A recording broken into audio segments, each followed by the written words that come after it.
Welcome to Fertility Village. This is your weekly live talk show where community and support come together. With rotating hosts, expert guests, and meaningful conversations, we're here to guide you through the highs and the lows of infertility. Whether you're searching for answers, seeking advice, or just looking for a special place to belong, Fertility Village is your space to connect, learn, and grow. Because it really does take a village, and we are here for you every step of the way. Thanks for joining.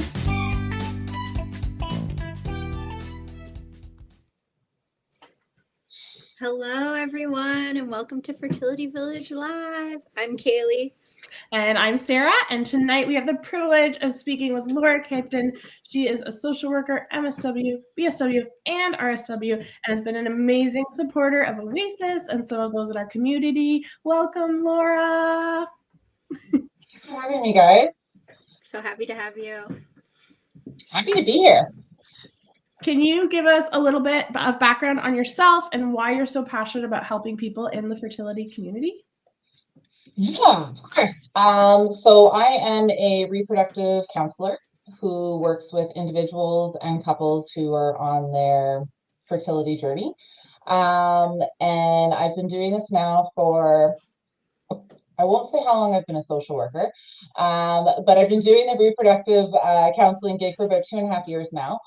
What got me into this role was I had my own fertility journey. It was a few years ago, but I experienced 2 rounds of IUI, had to do 2 rounds of IVF. My second round of IVF, I had multiple canceled cycles, delays, and just wasn't kind of going my first cycle was the textbook perfect cycle, if you can describe that, and then my second one was full of like the ups and downs, and during that I wasn't coping. I was really struggling with my emotional and mental health, and so I reached out on my own accord to find a reproductive counselor and a therapist, and I had a few sessions with her, and she really kind of provided me with some solid coping strategies and really just put things in perspective for me. And after that, it was just, I saw things differently, and my lens on things changed and stuff. So fast forward a few years, I had 2 IVF babies, and then I had a miracle baby that I wasn't supposed to get pregnant with naturally, and I did. I had a lot of medical complications with my third, and so I kind of say, I had to fight like hell to get my first 2, and I had to fight like hell to keep my last one. So I took a pause from my career and did the stay-at-home mom gig, and because I had ended up having 3 kids, ages 4 and under. So it was very busy. Wow. And so did the stay-at-home mom gig. And then when my youngest was getting ready to go to school, I was like, I'm ready to start my career. And I had a very good friend and colleague be like, hey, have you ever heard of this fertility counseling program? And signed up. My very first class, I just knew it was what I wanted to do with my career. And it just ignited a passion in me. I think because I had the lived experience and I could relate to the clients on a different level, it felt right. And so when I launched my practice, I got my first few fertility clients. It just solidified my choice to do this. And I say that every day I feel so blessed and fortunate to be part of my clients' journeys, and that I have so much gratitude for allowing me to be part of their probably one of the most difficult times in their life, and being the cheerleader and that support person in their corner. So I truly, genuinely love what I do, and I cannot say it enough of how much I love my job, and I feel so blessed to be part of this community. So. Aww, And it's amazing how full circle it is for you, from going through it to helping other people get through it. That's incredible. And I think that's everyone with Oasis. That's it, right? We all come from lived experience. And again, that passion of not letting others feel as alone as we maybe did in the beginnings, and talking about it, and having people like you in our corner, it makes a huge difference for so many people. So can you talk about what are some of the most common challenges that you see people when they come to you with fertility journeys? What are those challenges that you see come up again and again?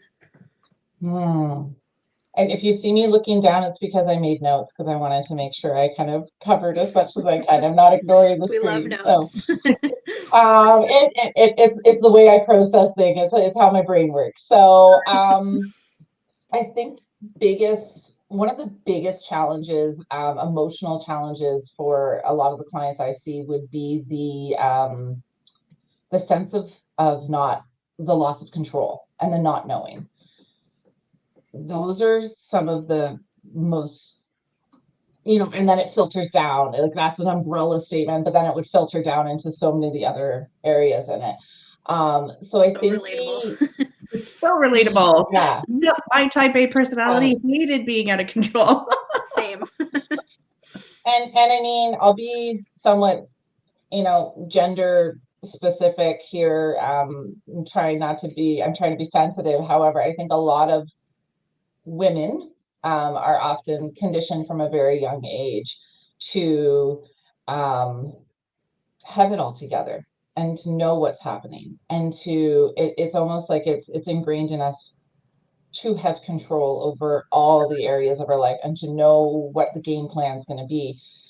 And there's this, and I'm not saying always, there tends to be this thought that if you don't have the control, if you don't have the answers, then you're failing and there's something wrong with you. So there's, within that, again, I talked about the umbrella, there's a lot of guilt, there's a lot of shame. That's related to a fertility journey, and also related to the not having the control and knowing what the outcome is going to be. I joke around that, if I could create a crystal ball, and if I had that crystal ball, I would be a billionaire, and I would pay for everybody's fertility treatments, and I would provide all the supports for everybody's fertility treatments. Unfortunately, I don't. So I think the emotional challenges that so many fertility patients and clients go through is that it's understanding also the emotional roller coaster you go in and you're going through.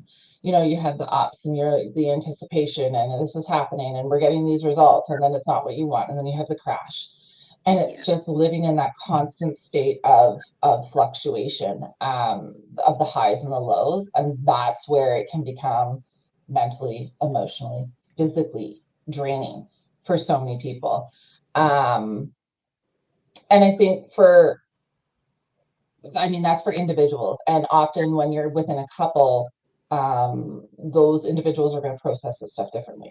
I mean, we can get into more of the couple stuff, but oftentimes with a fertility challenge, it's the couple's first real hurdle, per se, that they've had to endure and experience. And it can kind of show different sides of your partner that you didn't know in advance.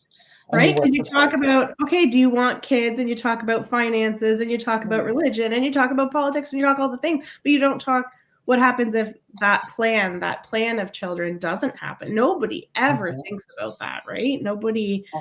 My husband and I used to joke, like, twins runs in our family. So we really were not expecting an infertility journey. We were planning for twins. So, right. So it's that unexpected. Again, it's not something you talk about. And it is, like, as you said, an emotional and probably a first big hurdle that a lot of relationships go through. Absolutely. That's a really good point. Yeah. And I think the other thing is that I just want to mention is the isolation and the shame that also comes with it can be so emotionally exhausting, where you are, again, it's intertwined with that guilt and that shame, is that isolation is what I can't talk about it because there's something wrong with me or whatever it is. And so many of the clients that I see initially, they're just like, well, I don't have anybody to talk to. And I'm like, oh my God. here's all the resources. Go talk to them at Oasis, please. You are not alone. There's an amazing community out there to support you. And when those clients who haven't talked to anybody and haven't reached out and haven't found a community, when they come back to me and they're like, oh, I attended a meeting, or I opened up to a coworker at work, or, you know, I talked to my cousins about this, and oh my God, other people have gone through this. And it's just like, yes. So again, I feel like our society has, the stigma isn't as strong as it maybe was, you know, 10, 15 years ago when I was first started going through it. It's still there though. Mm-hmm. And Well, it's like you don't fit in the common narrative anymore all of a sudden. You expect to hit these beats, and then all of a sudden it's like, oh, I can't talk to people about what I'm going through really, because they don't get it at all. And it was very much for me like, when are you guys having kids? And as soon as I said, well, we're trying and we're having a hard time, people stopped asking because they don't know how to deal with it, right? So it is very isolating. And you're like, you did want those questions to stop because it's very triggering, but at the same time, it really like shines the light of, oh, people really don't know how to necessarily handle that situation. But that definitely leads into our next question too. Like, how do you think therapy can help someone cope with the stress and uncertainty of the fertility struggles? And how does that compare to peer support they may receive? Because I think like professional therapy, people who really know, and for you, you're on both sides, right? You're that peer support because you've been through it, and also the professional side. So yeah, what do you think? I mean, I guess I'm slightly biased. I think everybody, whether they're having a fertility struggle or not, I think everybody on the face of the earth should be attending therapy at some point in their life, because I feel like it is a very beneficial thing, and it can help. I mean, we all got stuff. We all got some baggage. We all got stuff that we could unpack with somebody, a very neutral, unbiased, non-judgmental space. So how I see it is, I think both. I mean, I think they can definitely coincide and be a huge benefit for anybody who's going through fertility. So I think individual therapy really is allows that confidential, safe space sometimes to really like unload what some of you might be struggling with. I have so many clients come to me and say like, okay, I know this is irrational. Like, I know this does not make sense, and I'm a horrible person for thinking this. And I was like, no, like, and just giving that forum to have that sounding board of being like, to normalize, to validate some of those hard emotions. And I think individual therapy will also allow a little bit more of like the coping strategies. Like, it can be very much more individualized to what that person's struggling with, whether it's a relationship issue with their mom who's overstepping, or like it can give a little bit more concrete examples for what that person is going through. Whereas I think with peer support, it offers the connection. It breaks that isolation. And when you're going through something like this, how good is it to feel somebody say, oh my God, me too. Yeah. I've Life-changing. been there.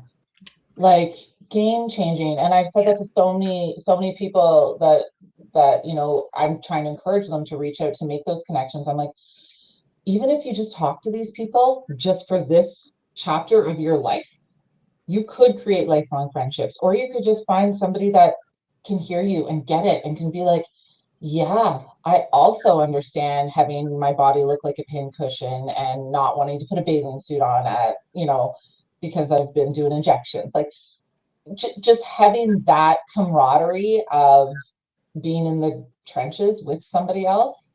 Mm-hmm. And that's something that, yes, I've been in it. I've had my own journey. I'm not currently in it though. And it's mind-boggling how much has changed from when I had my journey. I have clients come and talk to me. I'm like, I'm sorry, what? Like, I just feel like it changes so fast. constantly. What's Clomid? So, in that like active journey with you is something that maybe myself as an individual therapist might not relate, but I think it's important for, having both those, whether it's through peer-led or individual therapy, it can boost an individual's confidence too. And that's one thing I find a lot with the clients that come to me is because fertility is a medical system, they often feel that they are stuck with what their clinic is advising. They forget that this is also a business and it is a paid service, and you have a voice and you get to advocate. And if it doesn't feel right for you, you're allowed to pivot. You're allowed to change. You are allowed to ask the extra questions. So I think with peer support, like, Oasis, it's getting the knowledge, getting that. I say to so many people, knowledge is power. So if you have a source, whether it's individual therapy or peer support or both, where you're building up that confidence, where you can, develop that sense of self-advocacy, it's going to make that journey that's so out of your control, give you that little sense of control. Like, I know I get to ask these questions. I know I can, take it to the next step, and I can push. I know as a social worker, I'm trained to be an advocate. So I know when my doctors and nurses saw me walk through the door, they're like, oh God. Same. Like, I'm all over it. I'm like, so I read this article and I did this peer review and and so I mean, I probably was a little bit more extreme than most. But it's so important in fertility to be an advocate for yourself. Like that's game changing, really. And it's one of the biggest things that comes out of our peer support groups is the people that we're so grateful to learn that they could advocate or learn what questions to ask, when a lot of the time you just kind of feel like you're going in blind and you have one road to go, when it's not just one road. There's lots of questions to ask. Absolutely. Yeah. And the concept of, like, the knowledge is power. I also put that with like a footnote or a caution tape or something too, where I'm like, Dr. Google is not your friend. And Dr. Google is, and I won't say it because we're live, but we can insert it, And so I think it's a very fine balance. And it's going to be individualized for each person, is how much knowledge is enough that you feel confident in voicing what your needs are, and how much is too much that's opening up rabbit holes and spirals that are sending you in a bad place for your mental health. So I think it's a very fine balance, and I don't have an exact number. I would care to say that probably 80% of us who have been on the fertility journey have developed a relationship with Dr. Google at some point and have regretted it. And Dr. Reddit, don't forget. Dr. Reddit, exactly. Yeah. So 100% of this group. Yeah. But I think it's about finding the strength in yourself to ask the questions ultimately. Like, you are paying these people a lot of money and putting your body through a lot of hell. You have the right to say, here are my questions. And you can be confident in that. Absolutely. Take space, because you deserve it. And I think the other thing is one thing that I've come, I didn't do. And my work with clients is I like reminding them, like, you are not, if the clinic does not align with who you are and what your goals are, and it just doesn't feel right, you are allowed to change. You are allowed to go to a different clinic. You are not, set on staying with that. Obviously, communicate what your needs are, try and advocate, try and have yourself heard.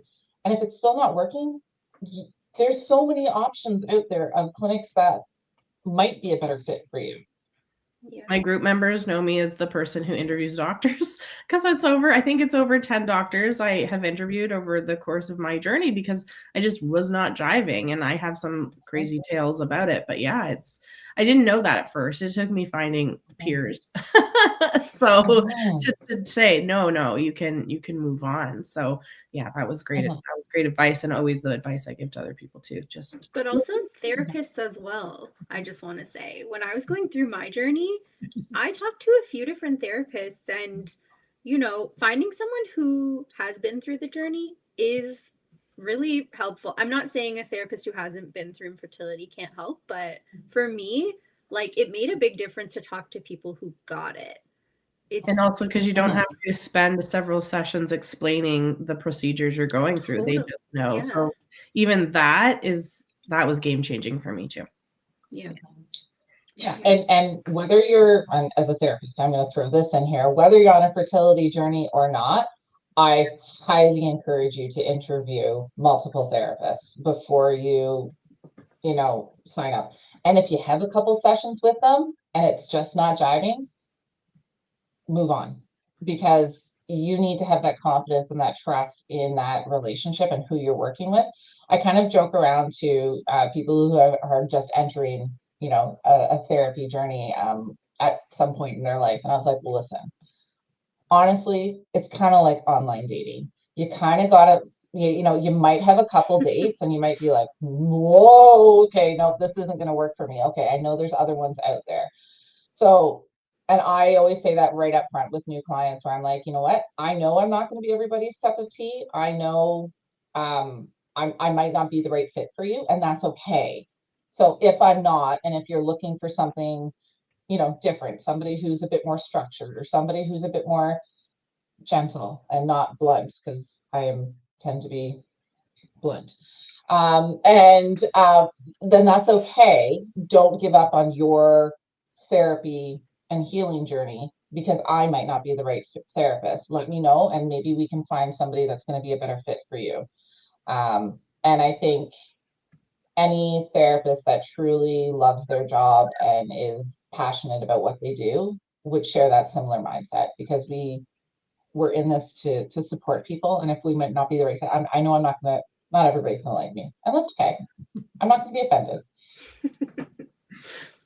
That's a good segue into our next question, Kaylee. Yeah. So what are some healthy ways to manage this emotional journey that we keep talking about, the big roller coaster that people are on? I think, we could spend a whole hour just on this. So I'm going to try and do my top few. And so I say to clients is, I have a toolbox that is in my brain of strategies and skills and everything. And I usually have a top drawer that I usually throw at people. And if that top drawer isn't working for you, cool, let me know, because I have multiple other layers to go. So I'm going to kind of just give a few of my go-to ones.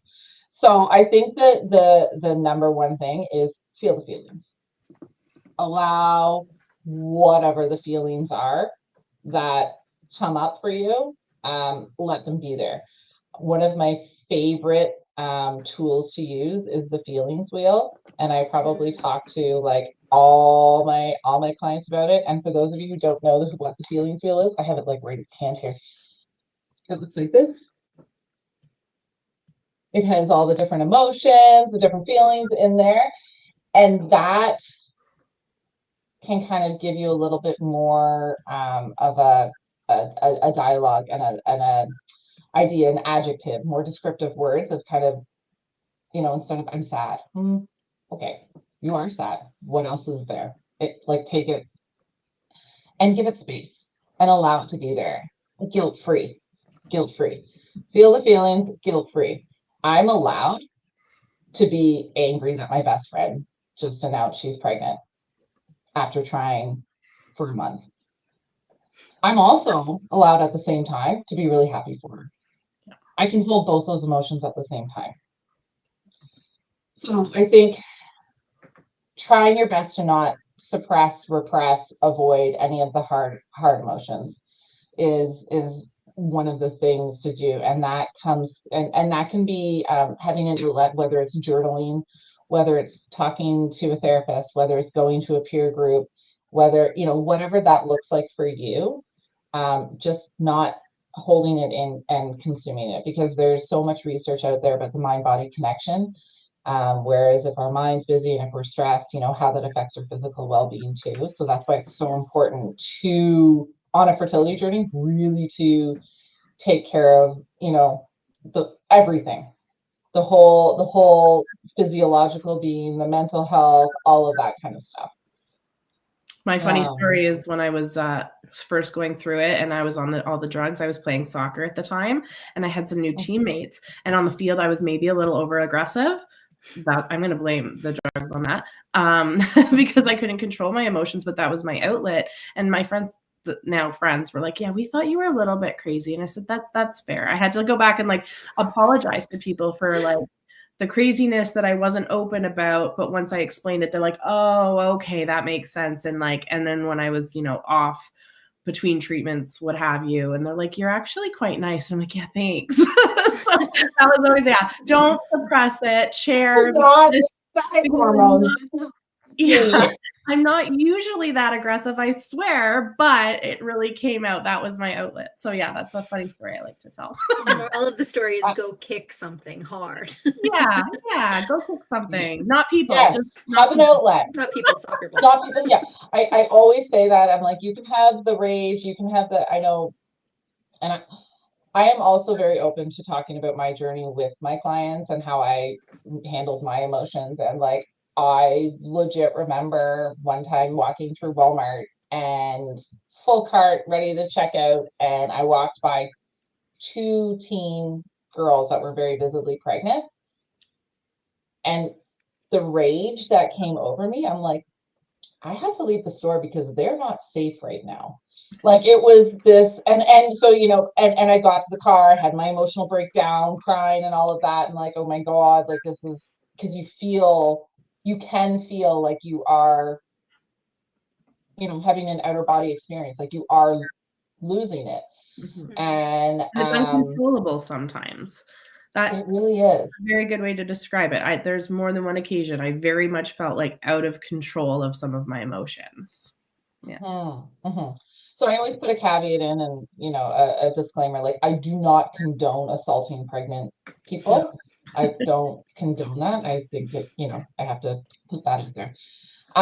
So I think some of the other, a couple of strategies that I would talk about also about, managing control, this emotional roller coaster is finding things that give you joy and that fill you, that you have a passion about that aren't fertility related, and continuing to do them, whether it's Zumba classes or woodworking or pottery or karaoke or whatever it is, something that takes you out of that fertility world, even if it's just for, an hour a night or 15 minutes a day. Because what I think a lot of people who haven't had a journey and haven't lived in it, they forget or they don't understand how all consuming it is. Yeah. And it is all consuming with your physical, your mental, your emotional, your spiritual, your, relationships, your job, your everything is consumed. Like you can't even go to the bathroom and wipe without looking at the toilet paper. I'm sorry, that might be a little graphic for people who have not had a fertility journey. Those of you who get it, Super accurate. Yeah. so it's that all-consuming nature. So it's giving yourself a break, giving yourself a time from some of those, super intense things. So, and then I would say my third kind of suggestion is checking in with your basic needs. When we are in the throes of challenges or crises or something like that, we often neglect checking in with the basic needs. Are we eating nutritious meals? Are we hydrating ourselves? Are we comfortable? Like, are we wearing clothes that are still too tight because we're bloated from the hormones? Put on some leggings that are comfortable or track pants. Like, are we getting enough sleep? And are we moving our body in gentle ways? Are we having connections? And when I say connections, I'm not talking about like everybody's going to have different connections, whether it's a family, a friend, with your faith community, with nature. Finding those things that connect you and fuel you and fill you, those are the connections that you want. So different things, like I always talk about, there's the positive, the negative, and there's the deposits, withdrawals, and neutral connections. So you know, your phone rings and you can see who it is and you automatically go, I don't want to answer this one. Yeah. This is going to be like 20 minutes of my time I'm never going to get back. That's a negative connection. So you could just put that to the side for now. Then you have the connections where, you know, you interact with somebody, a Walmart cashier per se, and it wasn't good, bad, it was just another human connection. Then you have those people that you spend 20 minutes with and you suddenly just feel lighter, you feel more at ease, you feel at peace. Latch onto them. Yeah. And those types of connections. Or if it's, you know, going out and doing a trail walk and feeling, you know, the sun on your face or whatever it is, finding those connections and making sure that you're checking in with those regularly, those basic needs, because oftentimes, especially if we're emotionally or mentally drained or kind of at our limit, we've all been there. We're gonna, you know, grab our comfort food, put on, you know, our comfies, hide under a blanket, you know, not talk to anybody, not fuel our bodies properly, not drink the proper things we should drink, not get the sleep we need to.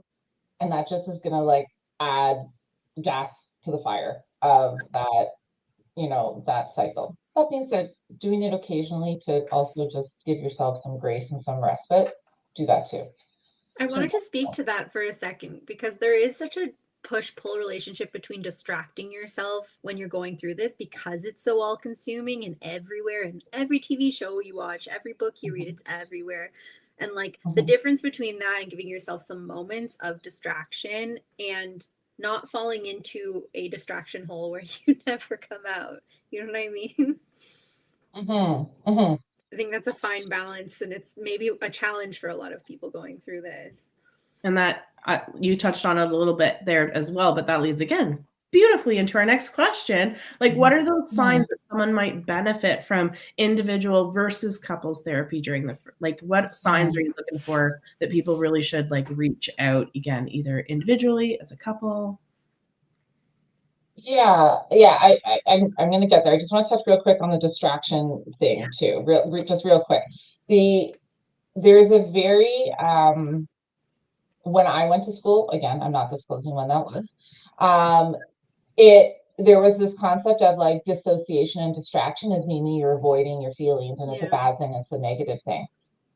How I can explain it to the clients I work with is if you are in a state of overwhelm, of flooding emotions, of, you know, this elevated place where you're having a hard time putting thoughts together or making sense of things or communicating or meeting your basic needs, even because you're just so overwhelmed. 100% distract yourself. Give yourself a break to kind of naturally just come down from that intense level. Now, if you're living in that state of distraction all the time, that's not going to be healthy either. It's finding that balance, but giving yourself that grace. Whereas if like, you know what, we just got some really crappy news. I'm filtering. I'm very real and I do swear, and I'm so proud of myself that I've got through 35 minutes without swearing. Do we have a swearing rule? I feel like she can swear. There's been swearing on it, but yeah, that's okay. So when you're kind of like, you know, we got crap news and we, you know, I honestly just can't even fathom about how I can get through the night, then yeah, go put on the, you know, mindless Sunset Boulevard real estate show and eat your bowl of ice cream and, you know, with your box of tissues and cry and scream, whatever. Yeah, do that. Distract, whatever you need to do. Just again, it's going to be a balance, and what my balance might be is going to be very different than what Sarah's is. Like, so really making sure that fits for you. So, and during the 2-week wait, all bets are off. 2-week wait, 100%. I talk to clients going into the 2-week wait where I'm like, no, you're going to have a list and you're going to have a schedule of distractions and you're going to book in all these things because you need to keep your mind as occupied as possible if that feels right for them. And if it doesn't, if it's like, no, I am going into my cave for 2 weeks and I'm not talking to anybody and that's what I need to do for me, then I, you know, obviously so I'm going to support that too. But yeah, distractions during that 2-week wait is fill that list up. Do stuff that you haven't, thought of doing for a while or whatever. Okay, so individual versus couples therapy. I think it is. I have a lot of people reach out to me being like, I feel like I need to come talk to somebody, and then I'll be like, okay, well, where are you at with your partner? And oftentimes there is that need for both.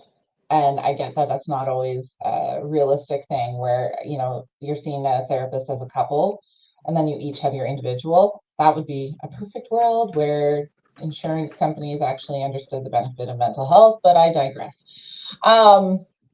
So I think when it's an individual therapy can be when that person is feeling a lot of like the guilt, that individual shame, that, that they're really having a hard time processing their own emotions around it. I think the couples therapy becomes important when it starts having strain within the relationship, or when there's a very strong divide or differencing of opinion of where things can go, where things should go. I think that's when a couples session, can be really helpful. Again, because this is often a couple's first real hurdle in their relationship, they don't know how to. Oftentimes, there's the struggle with communication. Like, how do we navigate this? How do we support one another? How do we communicate what our needs are? And couples therapy can really provide that like mediation aspect of it, and really allow being like, okay, so this is what she's saying. Did you hear this? No, I need you to stop and really listen to what he's saying to you. And it can just kind of be that support of kind of like guiding you on your path to figuring out what this new level of communication and needs are. So I say, and with new clients that I work with, I was like, you're driving the bus. I'm just your GPS navigator. I'm gonna guide you. Ultimately, you decide where the goal is and the end goal is. I'll just kind of be alongside you, being like, consider this path. Okay, have we considered trying this approach? So I think with the couples stuff, I feel like it can really just help get and it can be a safe place to have some of those hard conversations too. Especially if there is, like I'm thinking an example might be you've been on your journey for 4-5 years, and she's saying, I'll mortgage the house to continue with treatments. And in his mind, he's done. He's tired. He's exhausted. He's come to terms with, or she, the partner, has come to terms with, I don't want to keep going. I don't want to keep seeing you put yourself through this. I don't want to keep doing this emotional roller coaster. And they're ready to, explore what a child-free or childless life might look like. So it can be a place to kind of have those really hard conversations too. Without the argument as well. Like I always say, therapy saved my marriage through fertility. Again, it was a long one for us, but we needed that extra person to really like let us focus on what was important and maybe what was like surface irritation with one another, so to speak, right? And it helped us, again, communicate, get on the same page, because there were times we weren't on the same page. And it also allowed us to take those breaks sometimes as well, because again, maybe I didn't want to take the break, but my husband did. And so it kind of forced us into a break, but it was much needed at the time. So yeah, it was very effective for us. Thank you for therapy and couples counseling sometimes to get on that same page. Yeah, I think a lot of times husbands, especially with partners, don't know what to say or what to do to support that person going through fertility treatment. Do you have any specific advice as to what they can do to be supportive? Yes, so much. So I would say, I think the biggest thing is communicate and don't assume. You are both partners are going to be coming into this with very different lenses, very different lived experiences, very different approaches to conflict, to crises, all of that. And sometimes, more often than not, probably they don't jive. And they could be very opposite. And it can be the responses are like, how on earth did you think that was supportive? But that's the only way the other person knows, right? So I think it's really important to have that safe, transparent conversations where you can take assumption out of it, be very specific. And oftentimes in a fertility journey, there's going to be high levels of emotions. There's going to be those, whether it's anger, whether it's resentment, whether it's that's the best time to have those conversations. It's when, the space has kind of happened and you kind of have a place to calm down and been like, all right. So when we got the news that, the transfer didn't take, this is what I was feeling and this is what I needed from you. And, as we go approach our next transfer, can we kind of have a game plan in place of like, how are we going to support one another with this? So going into the reflective stance of like, okay, clearly it didn't work this way when we tried to handle it. What could we have done differently? What could I have done? What did you need? This is some of the stuff I did. And don't assume, because it clearly communicate what those needs and what those wants are. I think one of and again, I'm going to be very gender specific here. Oftentimes the male party in a relationship really struggles with watching their female partner go through the fertility, go through the physical aspect of it, go through the emotional devastation, the crushing news, all of that. And how they are often conditioned. Again, I'm being very culturally heteronormative and all of that. The conditioning is, I gotta fix it. I gotta make it better. And they go into that logical, solution focused, problem solving thing. And sometimes all the female partners like, just sit in the shit with me. Sit in, there, I 44 minutes. I did pretty good. Sit in this with me. Be angry. Be sad with me. Just let me feel what I need to feel. Don't fix it. Just be with me. So one thing I often will going back to your question was, one thing I encourage is asking the one partner asking, what do you need from me right now? Do you want support or do you want solutions? Are you just needing to unload to vent? What's that? Or ice cream. Ice cream, that too. What do you need a snack? Right? Like it's asking those kind of questions like, what, are you wanting to be do you want me as a sounding board or are you wanting to kind of delve into this? Yeah. And then the other thing is just really validating your partner. And it can be something as simple as, I don't know what's going on for you right now. I can let you know that I'm here with you and I love you. Sometimes it really is that simple, right? It can be. I remember those days, right? It was just a hug. Just give me a hug and just let's be, and again, live in the devastation or what have you, right? Yeah. Yeah. I think that's really good advice, not just for partners, but also for friends, for family members.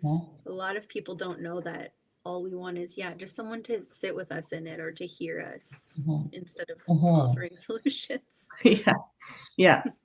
Well, and that's so, I'm glad you brought that up because, having the other relationships and I think we cover that at some point in one of the questions, but if we're here, I'm going to bring it up is, the concept of like the boundaries with people.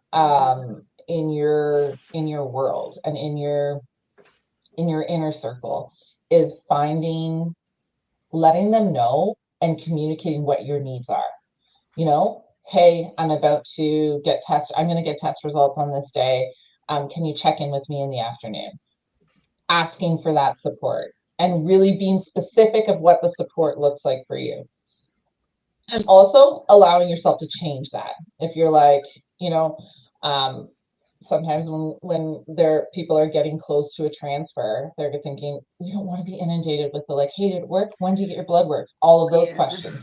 So setting the boundaries up, being like, we're so grateful for your support and your love and really rallying around us. Right now, we're going to kind of go radio silent because we're going to navigate this next step on our own. When we're ready to talk about it, we'll reach out. Yeah. So really, again, communicating what your needs are as an individual with, your inner circle, but also what your needs are as a couple too. Yeah, I love that. Absolutely. What this one's spicy maybe. Fertility challenges can impact intimacy. So do you have any advice for couples to work through that along, I would say, with communication? Yeah. So it's really, it is a huge hurdle for a lot of couples because when you're in the throes of a fertility journey, intimacy is solely focused around one aspect. And, it's baby making time. And so much, whether it's you've done timed intercourse and it's kind of taken that away from you, whether it's you've been just, monitoring your ovulation for years or whatever, it's really a hard challenge to separate fun sex and baby making sex, because oftentimes I'd probably say more on the female side of things is sex is only one purpose in this stage in my life.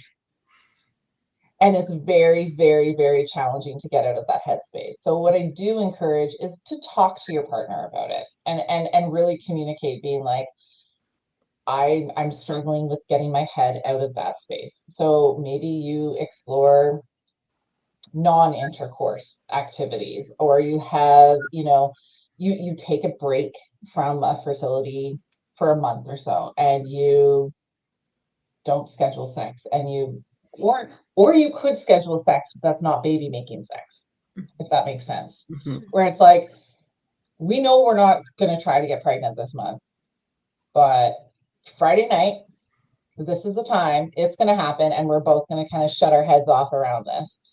And really just find ways to have physical intimacy where it might not be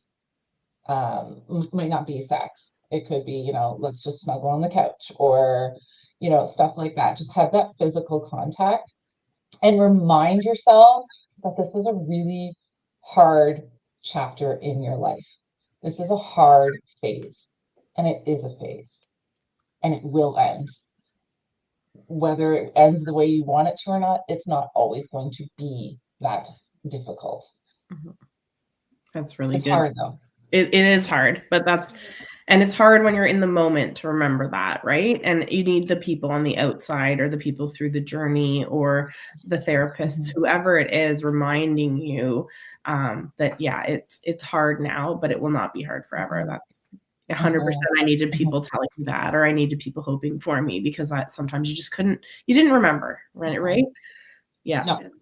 Excellent. What about self-care practices for the individual outside of the couple? What do you do for yourself to stay sane during this?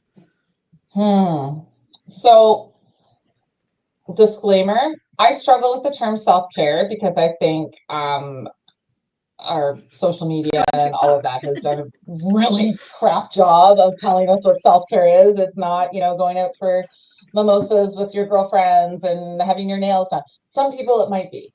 So I think when I hear self-care, I have that initial response. How I explain self-care, again, it's a very personalized individual thing. So what self-care might be for you is going to be very different than what it is for me. So I think first things first, it's really reviewing what that is. for you as an individual. So with self-care, it's, I'm ensuring I spend 5 minutes a day meditating, or I need to be in nature, at least 3 times a week.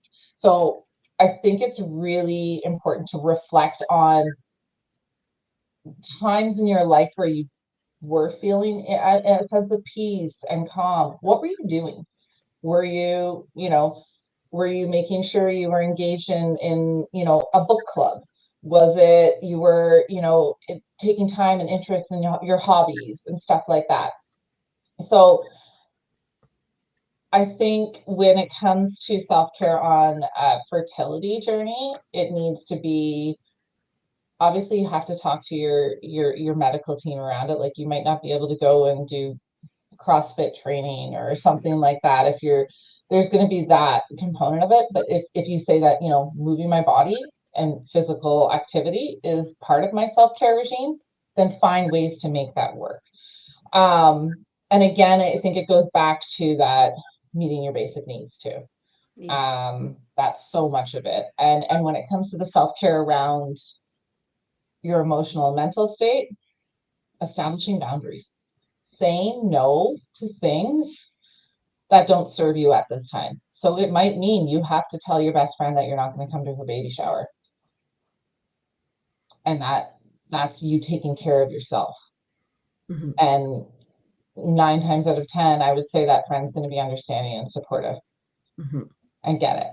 So, I think it's whatever fuels you, whatever fills your bucket.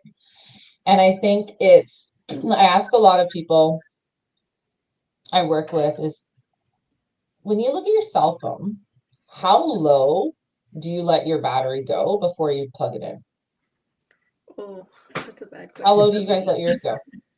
Right. What's that? 2%. Okay. Well, see, I'm the opposite. I'm like, ooh, if it's that red, I don't like that red. The red causes me to Yeah. panic zone. Like, I'm like a 40% and I'm looking for a charge. Oh, So, oh yeah. that So would make you I think anxious. it's one of the therapists, we're not all perfect. So so I think it's one of those check-ins that you do is, how low are you going to let your own personal battery go?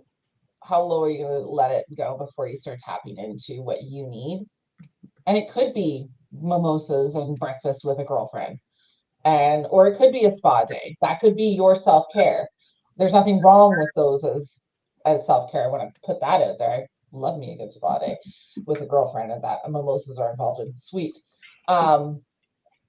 But just figure out your self-care is your power source, right? So find out whatever that means for you. And again, it's going to be very individualized. I love that analogy, because I think a lot of people in the thick of the journey do let it get way too low. And I know personally, I let that battery get way, way too low before I started really focusing on what I needed to charge it. So that I love it. I love it. Since we talked about boundaries, I do want to go to the question, because we are running out of time. But how do you help clients maintain hope while they're preparing for different possible outcomes? Because that's a really tricky one. You have touched on a little bit that the outcomes might not be what we want. But again, we want to maintain hope. So what do you do what do you suggest? So hope, I really struggle with the concept of hope in general. I struggle with it even more with fertility. And I think it's because there's often with hope, there's often expectations. And when there's expectations, there's a sense of pressure. And if those expectations aren't met, then you bottom out. And then when expectations aren't met, there often comes into that play, well, I did something wrong. I should have done this. And then intertwines the guilt, the shame, all the other stuff. So I encourage a lot of clients when it comes to, going into a next cycle, this and that. hope is there, and I get that. If you can pivot a little bit and more of just trying to embrace the uncertainty and take it more at a lens of curiosity, instead of saying, you know, I hope this cycle works. I wonder what they're going to learn about our journey from this cycle. And could it be a baby? Yeah, that's the goal. Or could it be that they find out that there was, you know, a medical abnormality that they now can treat, and it will increase our success for the next cycle. Mm-hmm. So with hope, it's part of the journey, absolutely, because hopes and goals are very much associated to one another.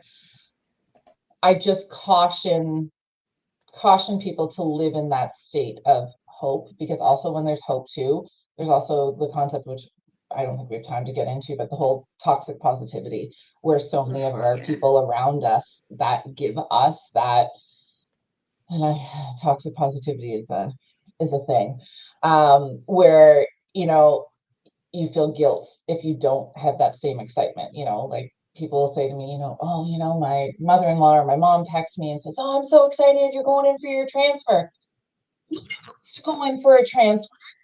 Don't tell me this is a great thing. It's a great thing. I didn't want to go in for a transfer. This is not smart. Like, don't give me that.